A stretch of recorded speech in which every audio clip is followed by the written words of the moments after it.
প্রিয় দর্শক, যাচ্ছিলাম লালমনিরহাটে। যাওয়ার পথেই আমার এক মুরব্বী বাবাজির দেখা মিলল। এখানে একটি ছোট্ট পরিসরে একটি দোকান নিয়ে তিনি এখানে অবস্থান করছেন, এখানে ব্যবসা করছেন ছোট্ট একটা ব্যবসার উদ্দেশ্যে। রিজিকের মালিক আল্লাহ তাআলা, রিজিকের মালিক আল্লাহ তাআলা, আল্লাহ তাআলার উপর ভরসা করেই তিনি এই ব্যবসা প্রতিষ্ঠানে বসে আছেন। তো কথা বলতে বলতে আমি জানতে পারলাম তিনি একজন সেনা সদস্য ছিলেন। যখন আইয়ুব সরকার ছিলেন তখন, অনেক আগের কথা, যখন আমার জন্মই হয়নি। অনেকেই হয়তো আপনারা বুঝতে পেরেছেন ইতিমধ্যে যে আপনাদের জন্ম হয় নাই বা আমাদের অনেক আগের ব্যাপার এগুলো। তো আমরা আসলে বিস্তারিত ওনার কাছে জানবো যে আসলে উনি যে ব্যবসা ছোট্ট পরিসরে এখানে আসছেন, আসলে তার কাছ থেকে একটু জানবো। আসসালামু আলাইকুম। ওয়ালাইকুম সালাম। আচ্ছা, আপনার কি ছেলে মেয়ে আছে? ছেলে মেয়ে আছে, আচ্ছা। 2 ছেলে 1 মেয়ে। হ্যাঁ।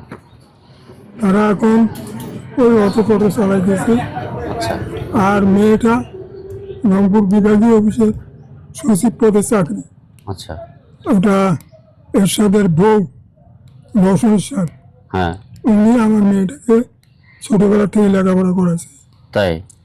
আচ্ছা আচ্ছা। এখন আপনার এই অবস্থা কেন? মানে এখন দেখাশোনা করে না? দেখাশোনা করেই রংপুর থেকে আসে কখন কখন কি করে। এই জায়গা জমি আছে, কামরা কিচেন দিয়ে 2 ঘুরে চলতেছে। আচ্ছা আচ্ছা। এখন কি এটা যে ছোট্ট একটা দোকান, এখানে এটা কি চলে? এখানে আসে লোকজন? খুব টুক করে চলছে আলহামদুলিল্লাহ, না চলা যায়। আচ্ছা, শুকরিয়া, ধন্যবাদ আপনাকে। আচ্ছা, আমি ভিডিওটা করেছি, আপনার মন খারাপ করেছেন? না না না না, আচ্ছা, আপনার অনুমতি নিয়ে কিন্তু করেছি। ঠিক আছে ঠিক আছে। হ্যাঁ, শুকরিয়া। প্রিয় দর্শক, আসলে যাওয়ার পথেই, লালমনিরহাটে যাওয়ার পথেই আমি এই দৃশ্যটা দেখি। আমরা দেখার পরে এখানে আমরা নিজেরাই এখানে অংশগ্রহণ করেছি, আমরা এখানে নাস্তা করেছি। আপনারা ইতিমধ্যে স্ক্রিনে দেখতে পেয়েছেন যে আলহামদুলিল্লাহ আমাদের মুরব্বির সাথে কথা বলে অনেক ভালো লাগলো।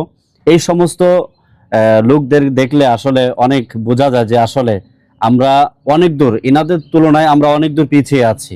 আমাদের ইমানের কতটা ঘাটতি। আসলে রিজিকের মালিক আল্লাহ তাআলা, এটা বিশ্বাস করেই আমাদেরকে পথ চলতে হবে, চেষ্টা চালিয়ে যেতে হবে। সফলতা দেওয়ার মালিক আল্লাহ তাআলা। ধন্যবাদ সবাইকে।